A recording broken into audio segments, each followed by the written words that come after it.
You helping? We're busy right now. We can't play stick. No. Later. Hey guys, welcome back.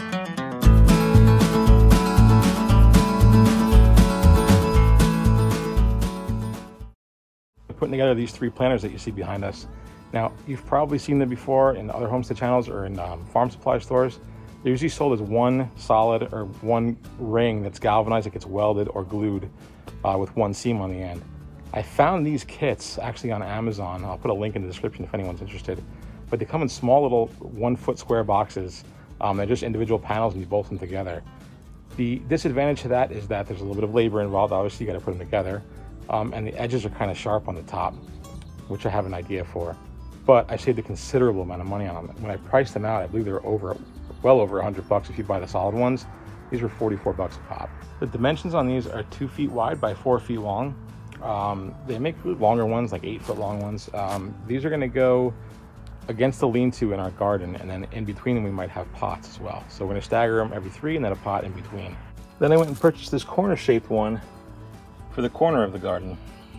So with the 4 pieces in total, I think I spent just over $200. But it was something that was well needed. Last year we didn't, we kind of rushed the garden and we didn't really see it to fruition in terms of setting it up.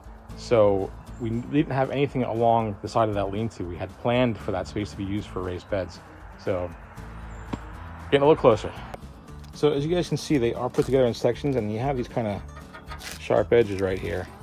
That's the only negative I see to these.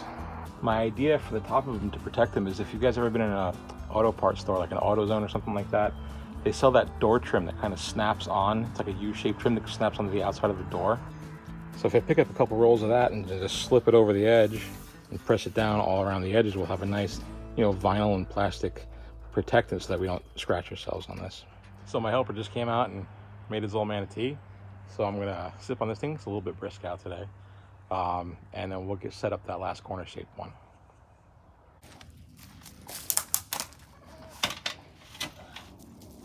All right, so you guys get the idea.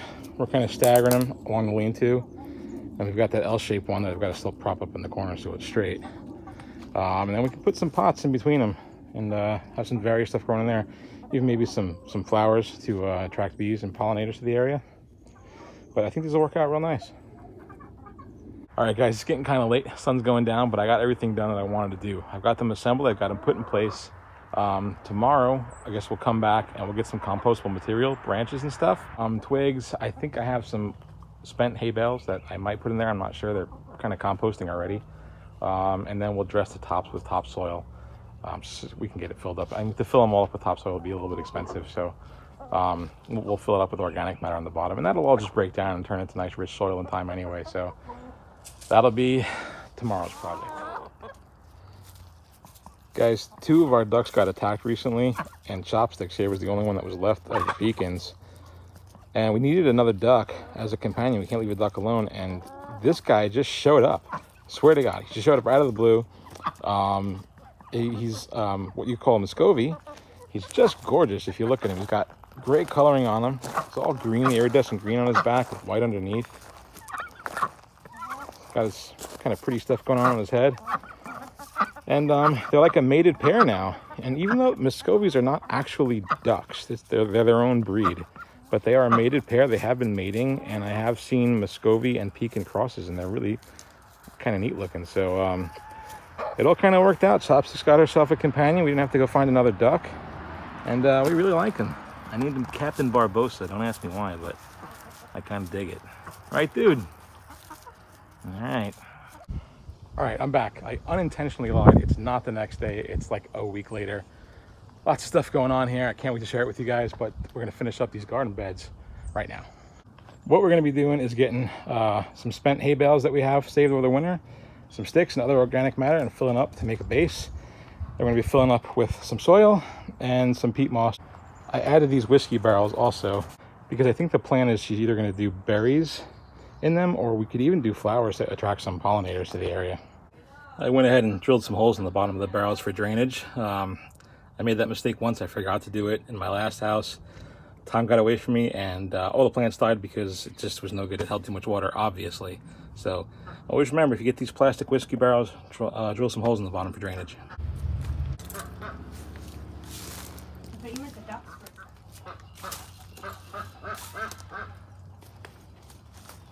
So we're getting a bunch of branches in that one there.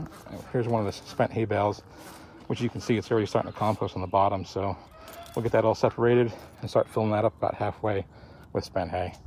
Whatever's left. We have one more over there. So we got 1, 2, and 5 over here. So 7 planters in total that we'll need to split these 2 hay bales amongst.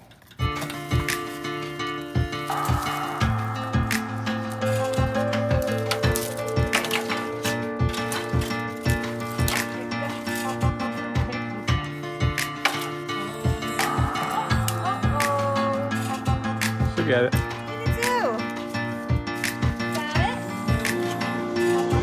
You can do it. Oh, brother's gonna do it.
All right, I'm out of breath, but we got these all filled.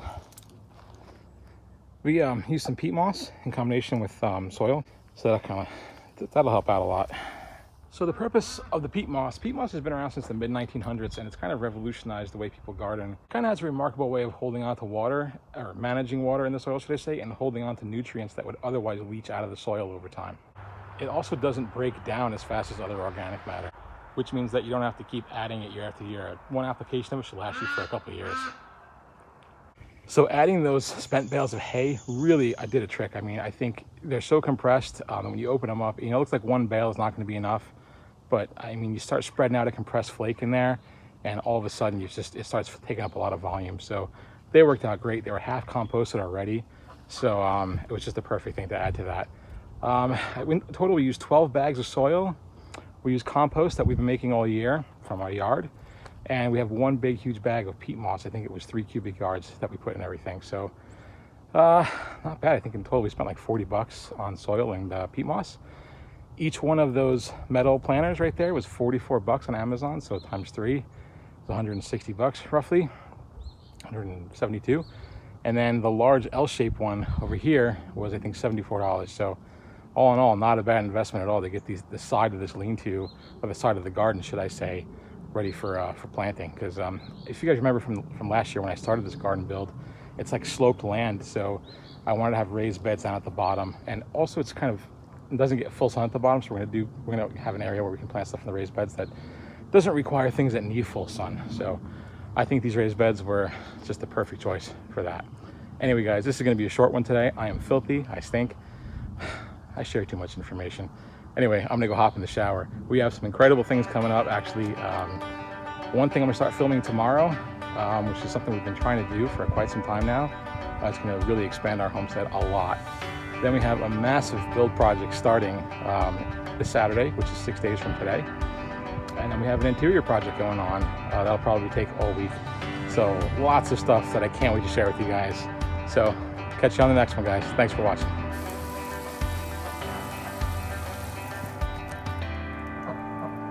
I'm looking to see how it drains. I'm looking at you. What? Ah.